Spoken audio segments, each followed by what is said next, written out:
For today's video nga guys, napadayo tayo ngayon dito sa may Pasay, dito sa may Diokno Boulevard para puntahan at tikman ang isa sa pinaka nagte-trending nga ngayon sa social media at pinipilahan nga lang naman araw-araw ng napakaraming tao dahil dito mo nga matatagpuan ang Paris Overload na pagmamay-ari nga ni Diwata. Tara guys, samahan nyo ako, tikman na natin to. Let's go!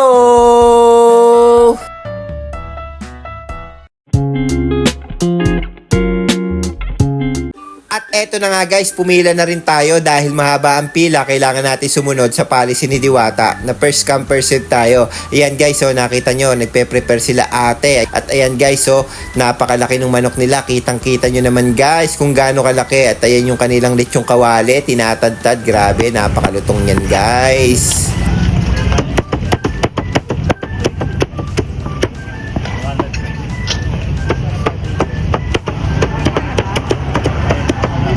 At ayan nga guys, so nakita nyo naman kung gaano karami yung tauhan ni Diwata dahil sa sobrang daming tao nga na araw-araw pumipila sa kanila. At eto nga pala guys yung in-order natin, yan yung Paris Overload ni Diwata, may lechong kawali at meron chicharong bulaklak saka itong tinatawag niyang chicken skin. Tara guys, samahan nyo ako, palagyan natin to ng sabaw. Yan oh, ang init niyan guys. Ready to eat na yan.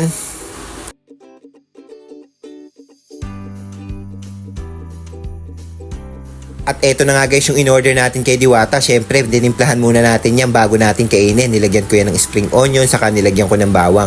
Syempre, halu-haluin lang natin to. Kaya pala tinawag na Paris Overload to guys dahil nakita nyo naman ang laki ng laman. Tara guys, sabahan nyo ako. Tikman natin to. I-rate natin to sa 1 to 10 kung gaano kasarap nga ba tong Paris ni Diwata.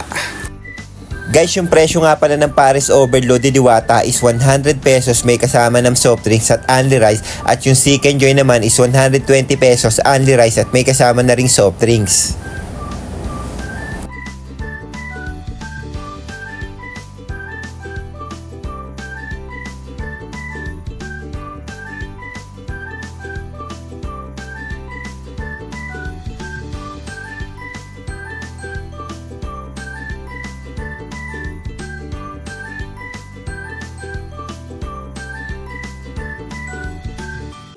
At eto nga pala guys yung Chicken Joy na tinatawag ni Diwata. Nakita nyo guys, ang laki-laki, di ba?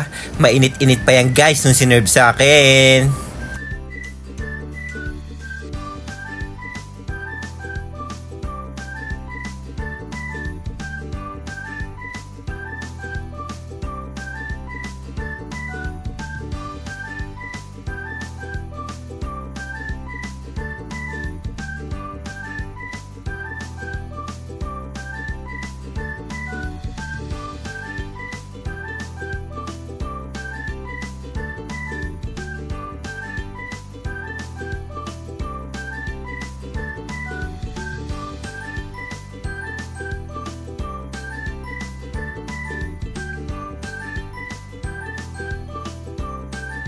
Guys, ito nga pala yung kasama na soft drinks ng Paris Overload at Chicken Joy ni Diwata. So yun guys, tapos na tayong kumain. Meron din pala silang parking dito. Huwag niyong kalimutan mag-like and share ng aking mga video guys. Maraming salamat!